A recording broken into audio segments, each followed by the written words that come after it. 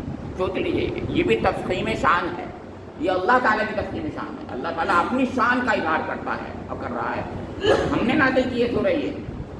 وفرضناہا، اس کے احکام کو ہم نے فرض کیا ہے، کسی اور نے نہیں کیا، ہم نے کیا ہے۔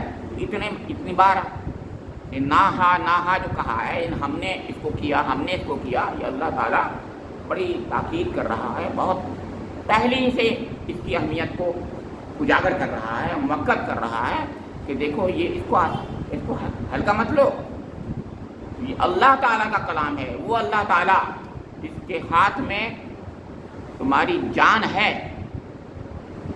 اور وہ جان ایسے نہیں ہے کہ جان لے کر تمہارا پیچھا چھوٹ جائے، یعنی جان جانے کے بعد بھی تمہارا پیچھا نہیں چھوٹے گا۔ یہ بہت بات مولانا مودودی نے کہی، مجھے بہت عجیب اچھی لگی کہ یہ اس سے تمہارا معاملہ ہے کہ تمہارا مرنے کے بعد بھی پیچھا نہیں چھوٹے گا، اس سے مر جاتا ہے پھر چھوٹ جاتا ہے، لیکن وہ اللہ تعالیٰ کی ذات ہے، وہ حساب اس وقت لے گا، بعد میں اس وقت بھی پیچھا نہیں چھوٹے گا، بلکہ حساب اس وقت لے گا تم کو۔ تو اس اللہ سے تمہارا واسطہ ہے، سوچ لو، ہلکا مت لو۔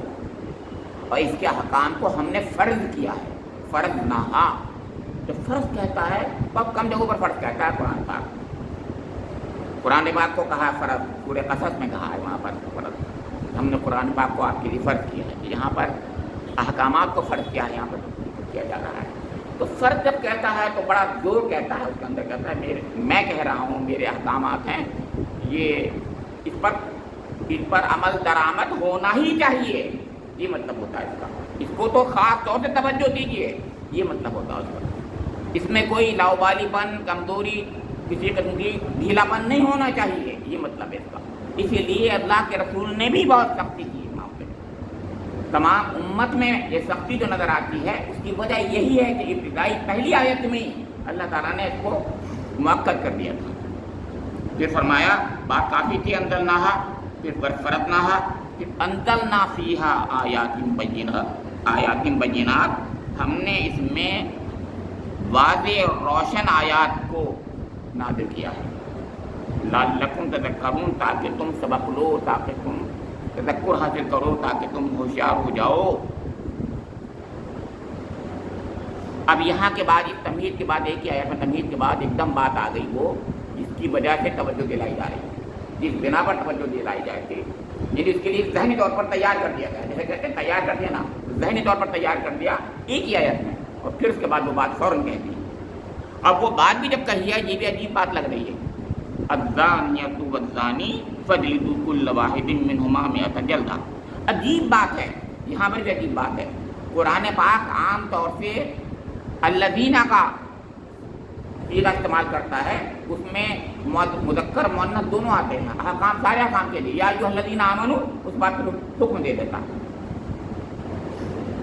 اوفوا بالعقود، یا ایھا الذین آمنوا کتب علیکم الصیام، جتنے بھی آیات اس میں بالکل جنرل ٹرم میں بات کہتا ہوتا ہے، اور اس میں جمع جو ہوتا ہے وہ مذکر کا اس میں غلبہ ہوتا ہے، یعنی گویا پہلے اس کے میل جو ہے مخاطب ہوتے ہیں، سوسائٹی میں ویسے بھی میل مخاطب ہوتے ہیں، ان کے تحت اور کیا احکام میں مردوں کے تحت، جیسے کہ اللہ تعالیٰ نے فرشتوں کو حکم دیا تھا سجدے کا، تو ابلیس خود بخود اس کا انڈر میں آیا کیونکہ وہ ماتحت تھا، سمجھنا یہ مطلب، ان سے کہا اس سے کہا نہیں تھا، پھر بھی اس کے ماتحت تھا۔ ایسے ہی اللہ تعالیٰ الذین آمنوا کہتا ہے تو مرد کی جماعت میں عورتیں خود بخود اس میں آ جاتی ہیں، شامل ہو جاتی ہیں، لیکن یہاں پہلے زانیہ کا ذکر کیا گیا ہے، کیوں کیا، اور پھر زانی کا ذکر کیا جائے، پہلے مؤنث کا ذکر کیا جا رہا ہے، اس کو خطاب کیا جا رہا ہے، پھر مذکر کو خطاب کیا جا رہا ہے، پہلے فیمیل کو پھر میل کو خطاب کیا جا رہا ہے، ایسا کیوں؟ اس کی وجہ یہ ہے کہ اللہ تعالیٰ بڑا، کیا کہوں میں، اپنے رب اپنے بندوں کے ساتھ اس کا خاص معاملہ ہے، وہ دیکھتا ہے کہ ڈیلیگیٹ میٹر کس کے ساتھ اس کا معاملہ ہے۔ ایک زنا کا فعل سرزد ہو جائے تو اصلی ڈیمیج کس کو ہوتا ہے؟ پورا ڈیمیج، سائیکالوجیکل ڈیمیج ہو، سوسائٹل ڈیمیج ہو، جتنے قسم کے ڈیمیجز ہوتے ہیں، پھر جسم کا، روح کا، ہر چیز کا ڈیمیج ہوتا ہے، کس کا ہوتا ہے بتائیے؟ عورت کا۔ مرد کا کچھ نہیں ہوتا، مرد ویسے کی ویسے رہتے ہیں، اگر اس کے ساتھ میں کچھ بھی نشہ اگر وہ کنٹراسیپٹیو استعمال کر لے تو بھی وہ بچ نہیں سکتی بیچاری۔ میں بتا دوں، میں آپ کو آج کے بعد میں کہہ رہا ہوں، پہلے تو تھی نہیں کنٹراسیپٹیو پل، کنٹراسیپٹیو پل بذات خود بہت ڈیمیجنگ ہوتی ہیں، آپ کو پتہ ہے، بہت خطرناک ہوتی ہیں، اس سے پورا ہارمونل ڈسبیلنس ہو جاتا ہے، امبیلنس ہو جاتا ہے، بہت بری حالت ہو جاتی ہے، اس کے بعد وہ کسی قابل بھی نہیں رہتی بیچاری عورت ہے، یہ بتا دیں ایک بار اگر وہ ایسا ہو جائے بڑی مشکل سے پھر اس کی اولاد بھی ہوتی ہے، بہت سی مسائل ہیں، اور بلیڈنگ اور یہ وہ دنیا بھر کی چیزیں تو الگ الگ ہیں۔ تو اس لیے پہلے اس کو مخاطب کیا گیا کہ تو سادہ سسپٹیبل ہے، تو خیال رکھ، معاملہ تیرے ساتھ ہے، یہ ہے بات، یہ پیار ہے، اس میں التفات ہے، لوگ الٹا سمجھ رہے ہیں، یہ التفات ہے اللہ تعالیٰ کا، خاص طور سے عورتوں کے ساتھ التفات کا پہلو ہے کہ عورتوں سے ذکر کیا ہے اس معاملے میں، کہ تم نہیں، سارا نقصان تمہیں ہوگا اس کا، جو کچھ تم نے بے سمجھے بھی بوجھے کچھ کر لیا اگر تو سمجھ لو بہت برا ہوگا تمہارے ساتھ۔ پھر مرد صاحب سے بھی کہا گیا کہ تم بھی سوچ لو، تمہارے ساتھ بھی کچھ ہونے والا ہے، تمہارے ساتھ کیا ہوگا وہ اگلی آیت میں ہے۔ میں بہت سوچ رہا تھا اگلی آیت ہے کیا، مشکل آیت ہے، بہت بڑی اگلی آیت، میں بتا بھی رہا ہوں اگلی آیت میں کیا تھا کہ الزانی لا ینکح الا زانیۃ او مشرکۃ والزانیۃ لا ینکحها الا زان او مشرک۔ عجیب آیت ہے، وہ سمجھ میں نہیں آتی کیا مطلب ہے، وہ نہیں کرے گا، ایک زانی جو ہے وہ زانی سے ہی شادی کرے گا اور مشرک سے کرے گا، اور زانیہ جو ہے وہ زانی مرد سے شادی کرے گی، نہیں کرے گی، کہاں ہوتا ہے ایسا تو نہیں ہوتا۔ معلوم ہے کیا بات ہے، بہت بڑی بات ہے، ہمیں بتا دیجیے، بہت بڑی بات، بہت سوچا میں نے، اور اس کے بعد مفتی شفیع صاحب کی بات سے اشارہ مجھے ملا کہ وہ بات جو کہہ رہے ہیں وہ بات بہت جاندار کہہ رہے ہیں مفتی شفیع صاحب، انہوں نے یہ اشارہ دیا، انہوں نے کہا کہ انسانی فطرت جو مسخ ہو گئی ایک چھوٹے سے بدعملی کرنے سے، گندی کام سے، اس کا مطلب یہ ہے کہ اب تم نے وہ چیز جو تمہارے اندر قد افلح المؤمنون بات تھی کہ تمہیں تزکیہ نفس کی طرف توجہ دینی تھی، لغویات سے بچنا تھا، اور اس کے بعد تیسری آیت میں فرمایا گیا تھا وہاں پر کہ ہم والذین ہم لفروجہم حافظون، پہلے کہا تھا نماز، اللہ کی طرف قرب، پھر اس کے بعد فرمایا گیا تھا لغویات سے پرہیز کرو. پھر تیسری بات کہی تھی کہ زندگی میں اپنی مقصد کو بنا لو، تزکیہ نفس کو اپنے زندگی کا مقصد بنا لو. اس کے بعد پھر یہ کہا تھا نہیں، اس کا مطلب تین اس کے حصار تھے، اس حصار کو توڑ کر کے وہ آگے بڑھ گیا. لغویات سب سے بڑا لغو کام، گندا کام جو تھا وہ زنا تھا. پہلے لغویات کی شروع ہوتی ہے ملائبت سے، پھر آگے بڑھتی ہے بات. اور اس کے بعد مطلب کہنے کا یہ، تو نے اے زانیہ، تو نے اپنی فطرت کو مست اتنا کر لیا کہ تو بھول گیا اپنے کو کہ میں کیا ہوں. تجھے یہ بھی یاد نہیں رہا کہ میں حلال رزق کھا رہا ہوں یا حرام رزق کھا رہا ہوں. تیری فطرت اتنی مست ہو گئی، تو اس چیز کو بھی نہیں پہچان پایا کہ مکروہات کیا ہوتی ہیں، کیا پاکیزگی کیا ہوتی ہے، گندگی کیا ہوتی ہے، خباثت کیا ہوتی ہے، نجاست کیا ہوتی ہے. اس لیے یہاں پر زانیہ کو مشرکہ کے ساتھ جوڑ دیا. قرآن میں کہا گیا ہے کہ مشرک، سورہ توبہ میں کہا گیا ہے انما المشرکون نجس، مشرکین جو ہوتے ہیں وہ نجس ہوتے ہیں، ناپاک ہوتے ہیں. تو گویا یہ ناپاکی کی طرف توجہ دلائی ہے کہ تیری فطرت مست ہو چکی ہے اور تو اتنا گندا ہو چکا ہے کہ اس چیز کو پسند کرنے لگا، تو اس طرف چلا گیا، تو نے ادھر جھپٹا مار لیا جو تیری فطرت کے خلاف تھا. تو نے فطرت کو بالکل کچل دیا. ہم تجھ سے تو یہ ایکسپیکٹ نہیں کرتے تھے، کیونکہ ہم نے تو تجھے وہ بنایا تھا جس کا ذکر میں نے ابتدا میں کیا، وَلَقَدْ كَرَّمْنَا بَنِي آدَمَ، ہم نے تو تجھے وہ بنایا تھا. اور تو وہاں چلا گیا یا تو وہاں چلی گئی، دونوں کے بارے میں. اور جو تو چلی گئی والی بات، اس میں جو زیادہ بات تھی کہ تو اپنی حالت پہ بھی غور کرتی کہ بعد میں کیا ہونے والا ہے. تیرے لیے تو زیادہ مشکلیں ہیں پڑھنے آگے آنے والی ہیں، بہت خطرناک قسم کی. تیری تو ساری زندگی بالکل اب نارمل ہو جائے گی، بالکل اب نارمل ہو جائے گی.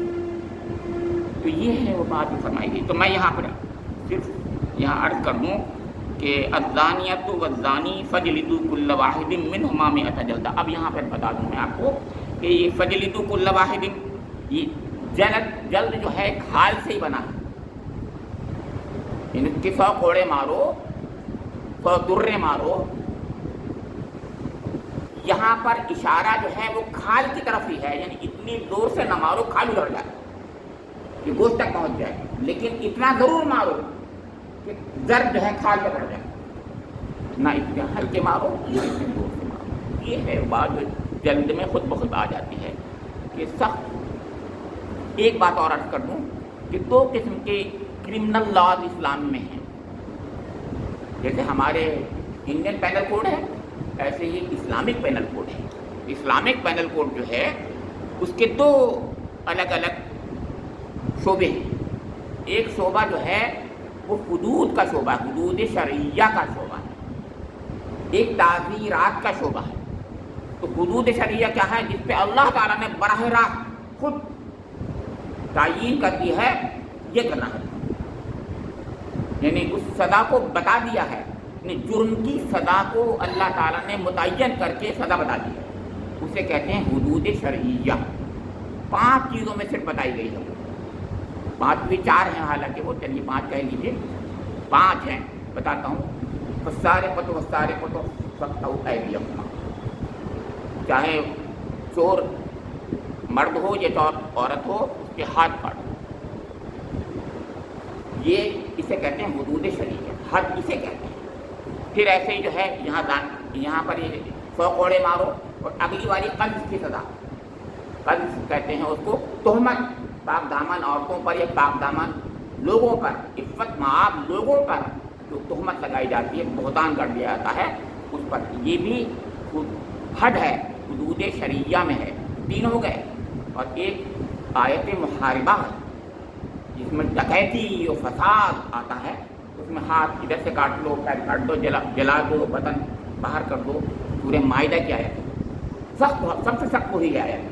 بلکہ اسی کی بنا پر جو ہے شادی شدہ زانی کو سزا دی جاتی ہے سنسار کرنے والی، کیونکہ وہ فساد مچاتا ہے اس سوسائٹی میں. تو اب میں بتاؤں گا وہ کیسے فساد مچاتا ہے، یہ میں اس کی طرف توجہ دلاؤں گا کہ یہاں 100 کروڑوں کی بات ہو رہی ہے. بات یہ ہے کہ جس کے پاس اپنے پاس کھانا رکھا ہوا تھا، حلال کھانا تھا، حلال کھانے کو چھوڑ کر وہ حرام کھانے پہ گیا، وہ اب جو ہے گویا اس کی فطرت تو میں نے بتایا وہ ہو چکی ہے، مست ہو چکی ہے، اور وہ فساد پھر عرض کے دائرے میں گھس گیا، چلا گیا فساد کے دائرے میں، کیونکہ اس کی شادی ہو چکی ہے، اس کی اپنی بیوی. اسی لیے میں نے کہا کہ اس کے ساتھ ایک پورا راستہ تھا کھلا ہوا، اور اس کو راستے کو کھول، اور اس سے اسلام یہ کہہ رہا ہے کہ تو ایک نہیں 2 3 4 تک شادی کر سکتا ہے. اگر تو ایک سے مطمئن نہیں ہے، ایک کے لیے کافی نہیں ہے تو 2 کر لے، 2 نہیں تو 3 کر لے، 3 نہیں تو 4 کر لے. یہاں تک کہہ دیا تھا اس نے. تو سوچئے، یہ تو سوچیں کم سے کم کتنی بڑی بات کہہ دی اسلام نے. ہم اس وقت تو بھول جاتے ہیں یہ باتیں، تمام باتیں، کہتے سزا بڑی سخت دے دی تھا. ارے پہلے ان چیزوں کو تو رکھا جائے، سوچا جائے، تو پہلے سارے محرکات زنا ختم کر دیے جائیں. اس میں یہ لیے شادی ایک نہیں، اگر کوئی ایک پر مطمئن نہیں ہو سکتا تو 2 کرے، لیکن اس کے ساتھ میں کرے کہ سب کو نان و نسبہ کی ذمہ داری جو اس کی ہے اس کو ذمہ داری کے ساتھ نبھائے گا. یہ نہیں کرے گا کہ صاحب میں صرف اور صرف جو ہے سیکسول سیٹسفیکشن ہی کے لیے کروں گا، اور بلکہ سیکسول سیٹسفیکشن کے لیے ہی صرف کرتا ہے. کوئی ایک اچھا فعل نہیں مانا جاتا نکاح کا. نکاح اس لیے کرنا ہے کہ دنیا میں امت مسلمہ جو اللہ تعالیٰ نے دنیا میں بنائی ہے روشن، جس کے ذریعے سے انسانوں کی آبادی بڑھتی ہے، وہ مقصد ہوتا ہے، یہی مقصد ہے. تو یہ تمام چیزیں اس لیے رکھی گئی تھیں. تو یہاں پر وہ زانی کے بارے میں یہ کہا کہ اس کو 100 کوڑے مارو. یہ اس کے لیے ہے جس عورت یا مرد کی شادی نہیں ہوئی ہے. اس کی حضور نبی کریم صلی اللہ علیہ وسلم نے اور ائمہ اربعہ نے، چاروں اماموں نے اور صحابہ کرام نے اس کو باقاعدہ تشریح کی ہے، اور اس کے بارے میں ایک اجماع پایا جاتا ہے. ایک اجماع پایا جاتا ہے. جیسے میں نے بتایا صرف ان جو لوگ رہ گئے ہیں آپ کے وہ ہیں خوارج. خوارج نے اس کو نہیں سمجھا، خوارج نے اس سے ہٹ گئے، کیونکہ خوارج کا معاملہ جو رہا ہے وہ کہتے ہیں اللہ اور قرآن پاک ہمارے لیے کافی ہے، اور قرآن میں ہمیں دکھاؤ. قرآن کے علاوہ کتنی ہی حدیثیں ان کے سامنے پیش کر دو، وہ کہتے ہیں نہیں ہمیں حدیث کی ضرورت نہیں. وہ منکرین حدیث ہوتے ہیں معاملے، ان کی بات تو الگ ہے. تو یہاں پر اللہ کا شکر ہے، یہاں تو ایسی بات ہے نہیں. اللہ تعالیٰ نے اپنے رسول کو جب بھیجا تو 2 طریقے سے اپنی وحی بھیجی. ایک وحی جو تھی وحی جلی تھی، وحی مطلوع تھی، جس کو تلاوت کیا جاتا ہے. ایک وہ وحی تھی جس کو اللہ کے رسول نے اپنی زبان مبارک سے بتایا، مختلف اوقات میں بتایا. وحی غیر مطلوع ہے، وحی خفی ہے، وہ بھی وحی ہے اللہ تعالیٰ کی، کیونکہ ما ینطق عن الہویٰ ان ہوا الا وحی یوحیٰ، کہ اللہ کا رسول جو بھی کہتا ہے اللہ تعالیٰ ہی کی مرضی کے مطابق کہتا ہے، وہ کچھ بھی اس کے خلاف نہیں کہتا. تو چاہے اللہ کے رسول نے ویسے حکم دیا ہو قرآن میں ہو یا نہ ہو، لیکن اللہ کے رسول کا حکم ثابت ہو جائے تو ثابت ہے، ختم. یہ نہیں کہنا ہے کہ یہ حدیث ہے کہ یہ ہم نہیں مانیں گے، نعوذ باللہ. یہ صرف خوارج ہی کہتے ہیں، یہ بتا دیں آپ. تو یہاں ایک بات تو یاد یہ رکھیے، اس سے یہ پتہ چلا کہ اللہ کے رسول نے جب یہ کہہ دیا کہ ان لوگوں کے لیے ہے جن کی شادی نہیں ہوئی ہے، نہ مرد کی نہ عورت کی، وہ زانی ہے، زانیہ ہے، تو پھر اس کے لیے 100 کوڑے کی سزا ہے. اور اگر جس کی بھی شادی ہو گئی ہے، چاہے عورت کی یا مرد کی، تو پھر سنگ ساری اسٹوننگ ڈیتھ، یعنی اس حد تک اس کی اسٹوننگ کرنا کہ وہ مر جائے، یا یہ سمجھ لیجیے آج کل ختم کر دینا، اس کو مار ڈالنا، یہ سزا. کیونکہ دنیا میں وہ فساد کا موجب بن چکا ہے اور وہ اس قابل نہیں رہا ہے. کیونکہ پھر میں کیا کہوں اس کے لیے، بہت گندہ لفظ ہوتا ہے جان، ایسا سانڈ ہے جو اس پہ ختم کر دینا چاہیے، گولی مار دینا چاہیے. تو جیسے سانڈ ہوتا ہے کیا پاگل ہو جاتا ہے، تو پھر آپ یہی کرتے ہیں. تو یہاں پر فرمایا کہ وَلَا تَأْخُذْكُمْ بِهِمَا رَأْفَةٌ فِي دِينِ اللَّهِ إِن كُنتُمْ تُؤْمِنُونَ بِاللَّهِ وَالْيَوْمِ الْآخِرِ. اور پھر حکم دیا گیا، یہ حکم کس کو دیا گیا ہے؟ اب یہ بات آئی، یہ نافذ کون کرے گا؟ اب یہ بات آئی، یہ نافذ میں آپ XYZ نہیں کرتے. یہ اس کے لیے دارالاسلام ہونا چاہیے، ایک اسلامک اسٹیٹ ہونا چاہیے، ایک امیر المومنین ہونا چاہیے، اس کے پاس قوت نافذہ ہونا چاہیے. ایسے نہیں کہ میں ہندوستان میں کر دوں، ہندوستان میں قوت نافذہ ہے ہی نہیں. تو ہندوستان میں یہ قانون نہیں چلے گا، یاد رکھیے۔ تو اس لیے اس کی ایک شرط یہ بھی ہے کہ ان کو حکم دیا جا رہا ہے کہ وَلَا تَأْخُذْكُمْ بِهِمَا رَأْفَةٌ فِي دِينِ اللَّهِ إِن كُنتُمْ تُؤْمِنُونَ بِاللَّهِ وَالْيَوْمِ الْآخِرِ وَلْيَشْهَدْ عَذَابَهُمَا طَائِفَةٌ مِّنَ الْمُؤْمِنِينَ۔ فرمایا جا رہا ہے کہ دیکھیے ایسا ہونا چاہیے، تم ایسا کرو۔ یہ حکم کس کو دیا جایا؟ اسٹیٹ کے امیر کو حکم دیا جا رہا ہے کہ تم ایسا کرو۔ ایک تو یہ کہ ان دونوں کو 100 کوڑے لگواؤ، قاضی سے کہا جا رہا ہے، حاکم سے کہا جا رہا ہے، اسٹیٹ کے امیر سے کہا جا رہا ہے، اور یہ کہا جا رہا ہے ایک گروہ سامنے ہونا چاہیے تاکہ عبرت کے لیے، تاکہ عبرت ہو جائے کہ اب آگے مزید کوئی کرنے کی ہمت نہیں کرے گا ایسا کام۔ سخت سزا ہونی چاہیے، ذلیل کرنے کے لیے اس کو کہا گیا ہے کہ ایک طائفہ ہونا چاہیے، ایک گروہ ہونا چاہیے، مومنین میں سے بھی، من المومنین، کیونکہ مومنین کا معاملہ ہے۔ اللہ تعالیٰ مومنین سے محبت کرتا ہے کہ وہ چاہتا ہے کہ مومنین ایسا نہ کرے کم سے کم مومنین کا ایک گروہ وہاں رہے، ان کو ذرا عبرت ہو، وہ ایسا نہیں کریں گے۔ اور خاص طور سے ان کے اندر 2 چیزیں اور پائی جاتی ہیں کہ ان کنتم تؤمنون باللہ والیوم الآخر، اللہ پر ایمان اور آخرت پر ایمان کا ایک اس میں تقویت کا ذریعہ بھی ہے یہ، اور اس کے اندر گویا ایک کیفیت پیدا یہ ہو گئی ہے معاشرے میں کہ لوگ خدا سے دور ہو گئے ہیں۔ میں نے بتایا کہ نفس کو مست، اپنی فطرت کو مست کر کے انسان خدا سے دور ہو جاتا ہے۔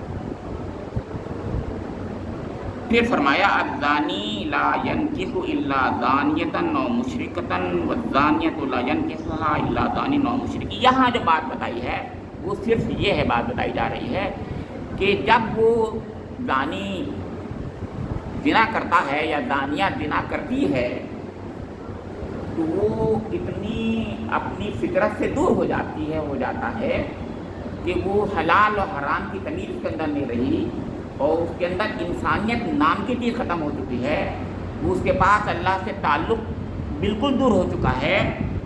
تو سوچو کم سے کم، گویا یہ بتایا جا رہا ہے اس کی قباحت کا وہ کیا جا رہا ہے، نقشہ کھینچا جا رہا ہے کہ زانی جو ہے پھر جو ہے کسی زانی سے شادی کرے گا، یہ مطلب کہنے کا، یعنی اس کی فطرت مست ہو گئی ہے، وہ حلال گوشت نہیں کھائے گا، پھر حرامی کھائے گا، حلال رزق نہیں کھائے گا، پھر حرامی کھائے گا۔ یہ بات اللہ تعالیٰ نے فرمائی ہے، یاد رکھیے، جو ہماری فطرت کو جانتا ہے، اس بات کو خیال رکھیے۔ اس کا مطلب یہ ہے جب آدمی ایک بار زنا کرتا ہے تو اپنی فطرت اس کی اتنی مست ہو جاتی ہے، یاد رکھیے، جب تک کہ وہ توبہ نہ کرے یا اس پر تازیانے نہ لگیں، اس سے بھی چوٹ پڑتی ہے تو کفارہ بن جاتا ہے۔ یاد رکھیے دونوں چیزیں کے اندر ایک پہلو ہے عبرت کا، اس کی وجہ سے اس میں اس کی اصلاح ہوتی ہے۔ جب تازیانے پڑتے ہیں تو اصلاح ہوتی ہے، انسان نفس کو مزہ آتا ہے، کیونکہ جب چوٹ پڑتی ہے، اس پر جب چوٹ پڑتی ہے تو ٹھیک ہو جاتا ہے، اصلاح ہو جاتی ہے۔ اسی لیے ہم روزہ رکھتے ہیں، بھوکے رہتے ہیں، بہت سے کفارے اس میں روزے ہوتے ہیں، کیوں ہوتے ہیں؟ بھوکے رہو ذرا، اس لیے صدقہ دیا جاتا ہے، جس سے محبت کرتے ہو تو صدقہ دو۔ یہ تمام چیزیں کیا ہیں؟ اس کا مطلب جس نفس کو موٹا کرنے کے لیے تم نے یہ کیا تھا، اب ذرا اس کو دبلا کرو، یہ مطلب ہوتا ہے۔ تو یہاں پر یہ کہا جا رہا ہے، تم نے کبھی سوچا، گویا یہ کہا جا رہا ہے، تم نے سوچا کبھی کہ تمہاری فطرت اتنی گندی ہو چکی ہے کہ اب تم صرف زانی ہی کو پسند کرو گے، ایک پاک دامن عورت کو پسند نہیں کرو گے، یاد رکھنا، یہ کہنا جا رہا ہے، کہا جا رہا ہے، کیونکہ اس کا مقصد زندگی، مقصد جو ہوتا ہے صرف ایک پر جب وہ اس نے اپنا منہ چلا دیا تو پھر وہ پھر دیکھے گا نہیں، وہ ہر جگہ اپنا منہ چلاتا چلا جائے گا، تو زانی ہوگا۔ مطلب کہنے کا یہ ہے، ایک عورت پر قناعت نہیں کرے گا، کہنا یہ ہے میرا، وہ پھر ایک عورت پر قناعت نہیں، کیوں؟ ایک بار اس نے نہیں کیا تو دوبارہ نہیں کرے گا، تیبارہ نہیں کرے گا۔ تو یہ کہا جائے، سوچیے کہ ایک زانی ایسا ہوتا ہے، ایسی ایک زانیہ بھی ایسی ہوتی ہے کہ وہ ایک مرد پر قناعت نہیں کرے گی۔ ہم نے نہیں سوچی بات یہ، یعنی اس کی فطرت مست ہو گئی، جب تک وہ توبہ نہ کرے، اس کی فطرت مست ہو چکی ہے، کو توبہ کرنا چاہیے، اس کو تازیانی کی سزا بھی ملنی چاہیے، تازیانی کی سزا بھی اس کو ٹھنڈا کرے گی، اور توبہ کرنا روحانیت کی طرف اس کی طرف لے جائے گا۔ یہ 2 چیزیں ہیں، دیکھیے دونوں چیزیں اصلاح کے لیے ہیں، اس لیے وہ لوگ کہتے تھے ہم پر حد جاری کر دیجیے،